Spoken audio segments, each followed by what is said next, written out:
Hey there, and welcome to another episode of Nature's Wonders. I'm your host, and today I've got something truly wild to share. Incredible animal fusion with ice that will blow your mind.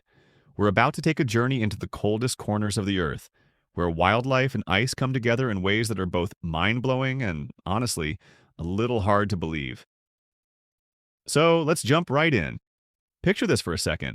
It's early morning in the frozen Arctic, where the world looks blue and white. The ground is hard as stone, and the air is so crisp you can almost hear it crack. In this world, animals have had to get creative to survive.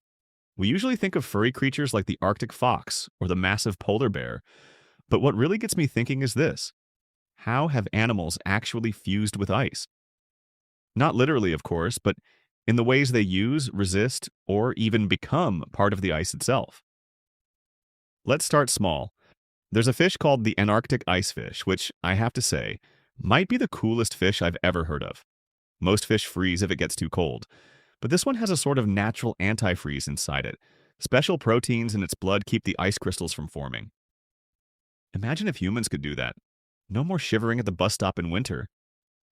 Just thinking about this makes me wish we had our own version, like, oh, sorry, I can't freeze, I'm part ice fish. It's one of those things in nature that sounds like absolute science fiction, but nope, it's real. Now imagine this wild fusion. What would happen if you took the strength of an elephant and gave it the icy armor of the polar regions? I know that sounds ridiculous, but just think about a huge animal with the strength to plow through forests and a skin covered in thick, icy plates, like natural armor. This isn't just my imagination going wild. It's actually not so different from ancient mammoths. These giants had shaggy fur, but also fat layers for insulation, kind of like a walking fusion between a powerhouse and a glacier. If you dropped them on a frozen lake, they'd probably just lumber across, hardly noticing the cold. While we're here, let's talk about one of the most jaw-dropping micro-creatures in the cold, tardigrades. Yeah, those tiny water bears. I know, it sounds made up, but these little things are just about indestructible. They can dry out, freeze completely, and just, wake up years later as if nothing happened. They survive crazy radiation, the vacuum of space, all kinds of wild stuff. So if you take the idea of animal and ice fusion literally, tardigrades are probably winning that contest by a mile. Here's something else interesting. Have you ever thought about sled dogs? Like those Alaskan Malamutes? They don't technically fuse with ice, but through thousands of years of living side by side with people in the cold, their bodies have evolved thick, insulating coats, insane stamina, and even furry feet for gripping snow. It's like nature ran an experiment. Let's take a regular dog and make it the ultimate ice machine. And when you see a whole team of them bursting through the snow, tongues out, energy everywhere, you get why it worked. Let's turn to penguins now. These birds don't fly in the air. Nope, they fly underwater, through freezing seas, slicing past floating chunks of ice. Their bodies are built for it. Thick skin, waterproof feathers, a fat layer that's basically a built-in wetsuit. I always picture them waddling on land, looking all clumsy, and then, swoosh, they hit the water and turn into rocket ships. That's fusion in action. They're literally made to fuse with both ice and ocean, flipping between both worlds like it's nothing.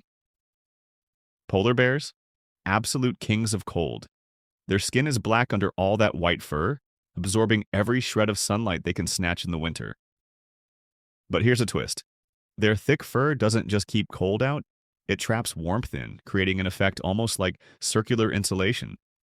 Some scientists even compare their fur structure to fiber optics, because it channels light directly to the skin. I mean, that's clever. It's like evolution looked at the frozen north and said, "You want to survive here? I'll give you a toolkit." What's fascinating is that none of these animals work alone. Nature keeps mixing up traits in new ways, always tweaking these fusions so creatures survive just one more ice age, blizzard, or deep freeze. Sometimes it's a mix of totally unexpected things.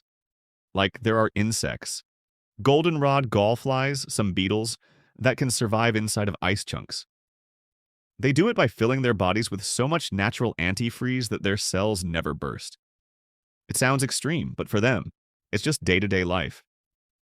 And then I'm thinking now, what if humans could borrow some of these fusion traits? Imagine hiking up K2 with the confidence of a polar bear, or swimming in the North Sea with the coolness of a penguin.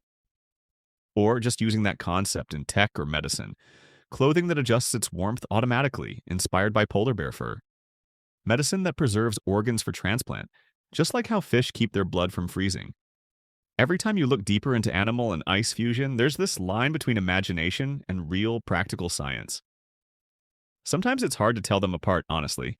One thing that jumps out too is the balance in all this. None of these fusion traits come for free. Ice fish live in freezing water, but put them in a cozy, warm tank and they're in real trouble.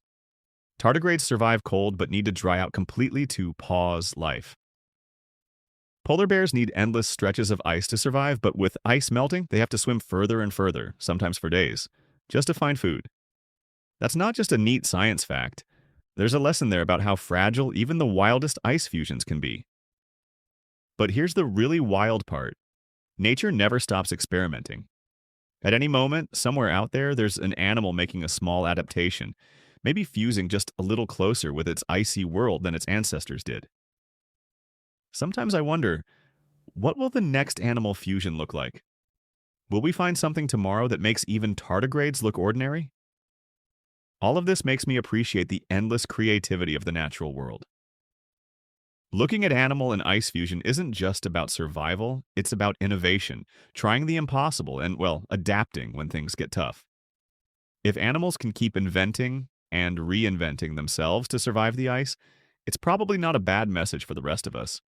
So the next time you see ice glittering in the sunlight, or hear about a creature you never knew existed, just remember, nature's out there fusing up the next miracle, and who knows, maybe one day we'll learn to do a bit of that ourselves in our own weird and wonderful ways. Thanks for tuning in to Nature's Wonders. Stay curious, stay amazed, and keep looking for the unexpected fusion out there in the world.